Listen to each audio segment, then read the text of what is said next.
Okay, I'm talking about this today because apparently a lot of people have no idea what it is. Here's a little backstory. I was taking a nap at Daniel's place a couple of weeks ago and I had another episode of sleep paralysis after a pretty long time. I woke up panicking, telling him what happened, but he had no idea what it was. So I'm basically sharing this to debunk the myth that it has anything to do with demonic presences, evil spirits lurking in the corner of your room and all that shit. Yeah, I'm sorry to burst your bubble, but it has nothing, maybe not in my case, but I really don't think it has anything to do with like evil spirits choking you and that's why you're unable to move and all that shit. I have been a victim of sleep paralysis ever since I was 16 and I've never experienced anything evil during any of the episodes. But it's still very scary because sleep paralysis is basically a situation that lasts for a few seconds to even a minute where you are waking up,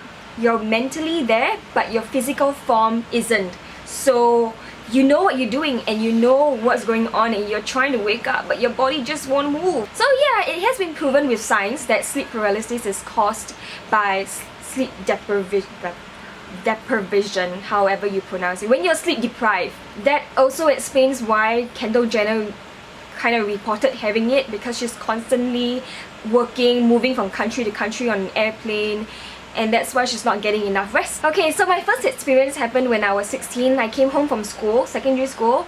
I was super tired, so I took a nap in my room. It was about 7 p.m, so my room was already pretty dark. And then I woke up from my nap and I remember my body sinking into my bed and I couldn't move and I was like kind of screaming for help. Like my door was closed, I know my mom was outside in the living room, so I was trying to get her to help me, but like I just couldn't call out for help and I just couldn't move and it was so scary. So I started saying a little prayer and eventually I got out of it, and you can imagine what happened next lah. I ran out of my room telling my mother, oh my god, something bad just happened to me. It is a reoccurring thing that happens once every few months depending on how tired I am, and I'm most tired when I have shoots or events that I have to go to back. So yeah, that is when I am anticipating another episode of sleep paralysis, which kind of sucks that you have to always expect things like that to happen to you. But because I've experienced so many of it, I'm like also kind of used to it, and usually when I get it, all I do is just move my little pinky like that. I just constantly move it because it's the only thing that is able to move, and eventually like the movement spreads and then I wake up.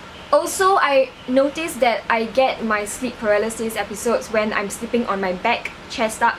So I try my best to sleep on my side. Okay, so I guess you guys are wondering what causes sleep paralysis, right? This part is very scientific and it may bore you, so if you don't want to listen to it, you can skip forward.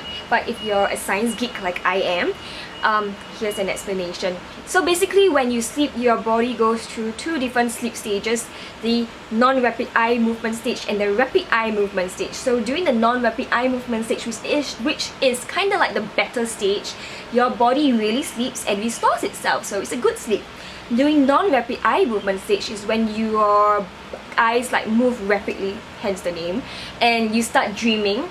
But because you're dreaming, your body kind of paralyzes its muscles so that no unwanted behavior occurs, such as sleepwalking. So yeah, sleepwalking is kind of like the opposite of sleep paralysis.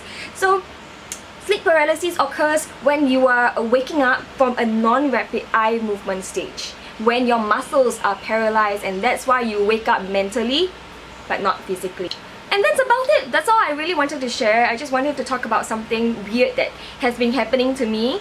And though it's very scary, I'm actually very interested in weird things like that. So if you have any stories on sleep paralysis, and if it has anything to do with like demonic presences and shit, please share it with me. I'll be very happy to read it. I'm very interested in those sort of stuff. Okay, let me finish this. Oh, Pharaoh. He has to make an appearance every time. Do you, Pharaoh? Yeah? And check this out, even though I look fabulous on top, I'm actually wearing like home shorts at the bottom. Okay, so as I was saying, I know a lot of you guys have been requesting for a makeup tutorial. But I find it so hard to do. Why? Because I change my eye makeup every day. Like I try different colors every day, and so I don't really have an everyday makeup. But I'll try to do one since you guys really want it. So you can look out for that, and I'll see you next time.